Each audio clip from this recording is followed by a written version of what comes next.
Hi friends, this video is sponsored by SPO Digital Marketing.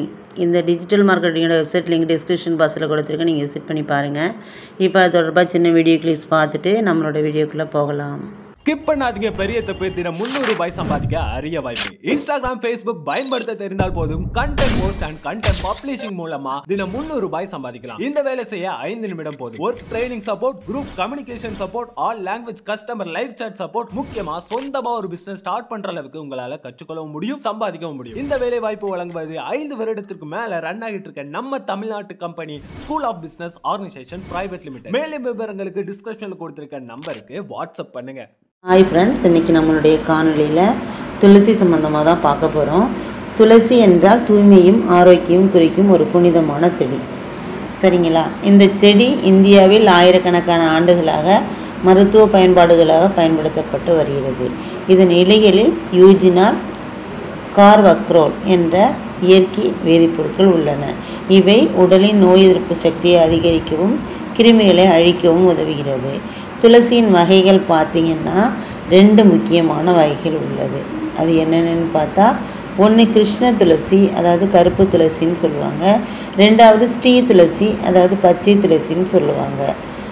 இவை இரண்டும் ஒரே மருத்துவ குணங்கள் கொண்டவை. ஆனால் கருப்பு நிற துளசி சற்றே துவாரவாசை மிகுந்தது. அதனால் கஷாயம் எடுத்தால் அதிக பலன் தருகிறது. துளசியின் மருத்துவ குணங்கள் என்னென்னு பார்க்கலாமா? இப்போ துளசி நோய் எதிர்ப்பு சக்தியை அதிகரிக்கும். சளி, இருமல், தொண்டை வலி, காய்ச்சல் போன்றவற்றில் இயற்கையான நிவாரணம் தரும். இரத்தத்தை சுத்தப்படுத்தி முகப்பரு, தோல் நோய் போன்றவற்றை தடுக்கும். மன அழுத்தம் மற்றும் கவலையை குறைக்கும் இயற்கை மனநல மருந்தாகும்.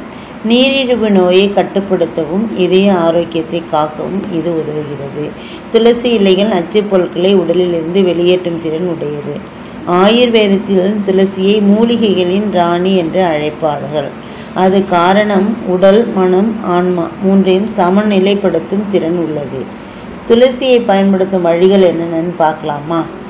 இப்போ ஒரு இது பார்த்திங்கன்னா துளசி கஷாயம். துளசி இலைகள், இஞ்சி, மிளகு சேர்த்து நீரில் காய்ச்சி குடித்து வந்தால் காய்ச்சல் மற்றும் இருமலை குறைக்கும். 2வது துளசி தேநீர். தினமும் காலை 1 கப் துளசி தேநீர் குடிப்பது நோய் எதிர்ப்பு சக்தியை அதிகரிக்கும். 3வது துளசி விழுது. தோலில் முகப்பரு புண்கள் இருந்தால் துளசி இலை விழுது தடவலாம். 4 துளசி சாறு. தொண்டை வலி, சளி இருந்தால் 2-3 துளசி இலைகளை சாறு பிழிந்து தேனுடன் கலந்து குடிக்கலாம்.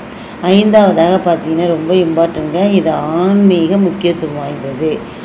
துளசி என்பது ஒரு புனித செடி. வீட்டில் துளசி செடியை வளர்ப்பது நல்ல அதிர்ஷ்டம் தரும் என்று நம்பப்படுகிறது.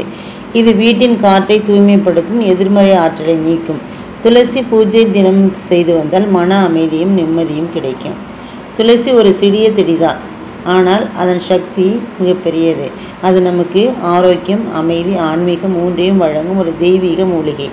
அதனால் இன்று உங்கள் வீட்டில் ஒரு துளசி செடியை நட்ட பாருங்கள். அது உங்கள் குடும்பத்தின் ஆரோக்கிய காவலனாகவே மாறிவிடும் என்பது உண்மை. சரி ஃப்ரெண்ட்ஸ், இது போன்ற உங்களுக்கு பயனுள்ள பதிவு, உங்களுக்கு தகவல் வேணும்னா நம்ம சேனலை சப்ஸ்கிரைப் பண்ணி பக்கத்தில் இருக்கிற பெல் ஐக்கானில் ஆல்னு ஆப்ஷன் ப்ரெஸ் பண்ணிக்கோங்க. அப்போ தான் நான் போடுற வீடியோலாம் உடனே உங்களுக்கு நோட்டிஃபிகேஷனாக வரும். உங்கள் ஃப்ரெண்ட்ஸுக்கு ஷேர் பண்ணுங்கள், லைக் பண்ணுங்கள், கமெண்ட் பண்ணுங்கள். ஓகே ஃப்ரெண்ட்ஸ், தேங்க்ஸ் ஃபார் வாட்சிங்.